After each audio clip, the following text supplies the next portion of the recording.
ხელჩართული ჭუბი დინება თავდასხმა ჟურნალისტებსა და პოლიციელებს ზეათამდე ნაცემი მოქალაქე მათ შორის მედიის წარმომადგენელი. იმ ტიტუშკების უმეტესობა, ვინც გუშინ კალათის შტაბთან პროტესტის მონაწილეებს თავს დაესხა, იდენტიფიცირებულია.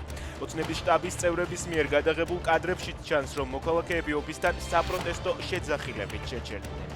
სიტუაცია კი მას შემდეგ გამწვავდა, რაც აქციის მონაწილეებთან მანქანა შევარდა. მოვლენების ამსახველი უწყვეტი კადრი ოცნების პროპაგანდის სტატია სიჭინავას სოციალურ ქსელში აქვს გამოქვეყნებული.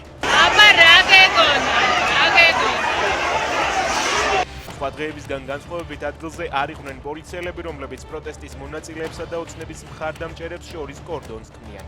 პოლიცია ადგილზე სიტუაციის გამწვავების შემდეგ მივიდა, თუმცა არც ერთი თავდამსხმელი არ დაუკავებიათ.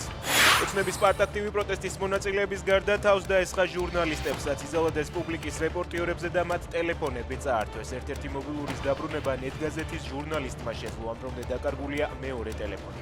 გამოცემამ რეაგირებისთვის 112-ში დარეკა, თუმცა პოლიცია ადგილზე არ მივიდა. დააბრუნე, მალე! შენი არ არის, ტელეფონი დააბრუნე! ტელეფონი დააბრუნე, მალე! კალათის საარჩევნო შტაბთან ფიზიკურად გაუსწორდნენ უნგრელ ჟურნალისტს ლასლო მიზეშს. ნაცემი ჟურნალისტი კლინიკაში გადაიყვანეს. საავადმყოფოში გადაყვანა და სჭირდა კიდევ რამდენიმე მოქალაქეს.